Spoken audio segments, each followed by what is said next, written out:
Hello, welcome back to another video on astrology. In this video, I'm going to talk to you about the effects of the moon if it happens to be in the fifth house. I'll be referring to Bhrigu Sutram, which has been translated by Dr G S Kapoor, and I'll be referring to this book. If you want to buy this book online, you can always get it from Ranjan Publications. So whenever I use the positions of planets in any of my videos, I'm actually referring only to the Bhava chart or the Chalit chart. In case you have not been introduced to the concepts of the Bhava chart, please refer to my earlier videos. And in case you want to cast your Bhava chart using a computer software, then the best one available right now is Jagannatha Hora, and with a click of a button you can cast your Bhava chart. This does not mean that you can do away with the Rashi chart, because it is from the Rashi chart that you can actually know whether the moon in your horoscope is exalted or debilitated, or is it in its Mula Trikona, in its own sign, is it afflicted by malefics, which are the planets that are aspecting the moon. All this is to be known only from the Rashi chart. So let's move on to the green board and discuss the effects of the moon as seen in your horoscope. So here we are, back to the green board. So let's place the moon in its exaltation or its Mula Trikona. So let's keep it here, and the ascendant is Makara or Capricorn. If this is a situation, you have the moon in the fifth house. This is not the only way we will find moon in the fifth house. There are 12 different possibilities, but each time the effect will not be the same. But in spite of that, there will be some common effects because of the moon being in your fifth house. So let's do another example. This is another one where ascendant is Aquarius and the moon is in the fifth house, even in this chart. And another way is ascendant is on Pisces and moon in the fifth house. Here you will always find most of the good results that we are going to discuss in this video will fully apply to this person, because the moon is in the fifth house and also in its own sign. I'll quickly do the other possibilities.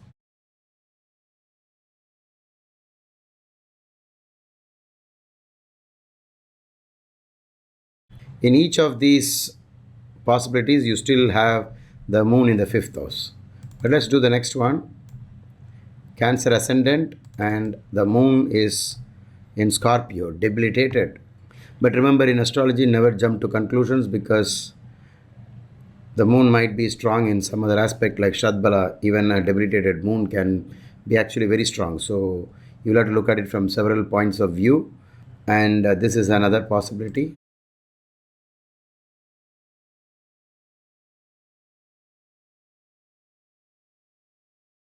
In this place, the moon is not so comfortable because Saturn does not like the moon. And the moon, as you all know, does not have any enemies. Then this is another possibility where the ascendant is Libra and ascendant is Vrishchika, Scorpio, and the moon is in the sign of Jupiter. And Jupiter and the moon always get along very well. This is another situation. So what I'm trying to tell you is that even though in all these 12 cases the moon happens to be in the fifth house, it will not give you the same result. But nevertheless, you have to also know what is generally attributed to the moon being in the fifth house. So let's place the moon in a very good place. For example, I would like to keep it in its own sign and let the ascendant be Pisces.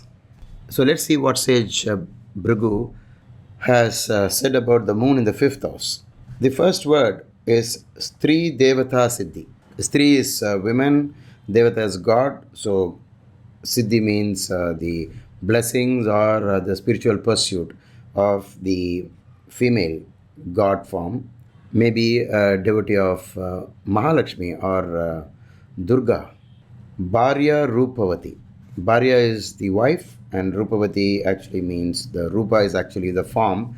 So this means this has been translated as the wife of the native will be good looking, but the next word, kvachit, kvachit-kopavathi. Kvachit is actually on and off sometimes. Kopavathi has been translated as short-tempered. Sthana-madhyey lanchanam bhavati. Sthana is actually the breast, but the moment we hear this term, we always associate it with the women's breast. You might be reading the horoscope of a man, and this means that the pectoral muscles. So there is a possibility of having a mark, a very significant mark, maybe a mole in between the breast. But the translator Dr. G S Kapoor has translated it as an ugly birthmark. I'm not able to tell you why he has said ugly birthmark, because the Sanskrit word just simply says only the mark. Chatushpaada labha. Chatushpaada is basically cattle, because it is got, basically the farm animals have four legs. Chatush is four and pada means legs. It also means that the person might be involved in a business connecting to vehicles, because four-wheelers, not always only the cattle, but it includes the cattle, of course. We'll have two wives, stri-dvayam. Stri is women and dvayam is two. And then bahu-ksheera-labhah. Bahu is actually plenty or abundant. Sheera is milk. So maybe this person is in dairy farming. You find the word milk appear several times in the series, because the moon is always connected to the milk and the female. So the cows. Satwa-yuthah. The translator says the person will be of sattvic nature. Satwa-yuthah means the person is very virtuous and always thinks about the good. And that's a typical sattvic nature. But he says bahu-shramotpanna. Bahu is more or lots, and shramotpanna is actually rising because of one's own hard work. So the person having the moon in the fifth house does a lot of hard work and rising by his or her own hard work. Chintavan. Chinta is actually worry, anxiety, stress. So the person will also be stressed. Because I think this is something to do with the emotional part. The moon is the emotional planet, and the fifth house is the house of intellect. The next word is three prajavan. So the word praja means create. So or beget a number of daughters. And eka putravan, only one son. I found in many cases the moon in the fifth has given only one daughter, just one child. This is the Ekaputra yoga, only one child, but not necessarily only one son. It could actually be even one daughter. The next word is Stri-devata-siddhi. So this means the person will be a worshipper of female deities. Shubha-yute vikshana-vashad anugraha samartha. If the moon is aspected by or associated with the benefic, the native will do good to others, will be a blessing on others. And then he says, Papa Yuteshana Vashani Graha Samartaha. The meaning is, this will not happen if the moon has malefic influence by association or aspect. That means the person will not do good to others. If the same moon in the fifth is aspected upon by natural malefics, or if it happens to be with natural malefics. So this is a unique approach in Indian astrology, that given the same position, you could get two different results, and this is what I always have been referring as conditions apply, and you have to be very careful with this. So suppose I introduce Saturn here in this place. Now this moon will behave quite differently as against this combination without the Saturn close to the moon. Then the next statement is Purna Chandre Balavan Annadhana Pritihi. Purna is full moon, but not necessarily only full moon. The moon would be waxing, getting brighter and brighter, or maybe the moon is quite strong in Shadbala, or it has some other strength. And if these conditions are fulfilled, the native will take interest in offering food to others by for the simple reason that the moon is usually related to food and milk. Moon is related to the mother, and the mother is always the person who feeds. the child. The native will take interest in feeding others. Then he says he will be powerful and be full of glory by the blessings of many learned people. Aneka Buddha Prasada Ishwarya Sampannaha.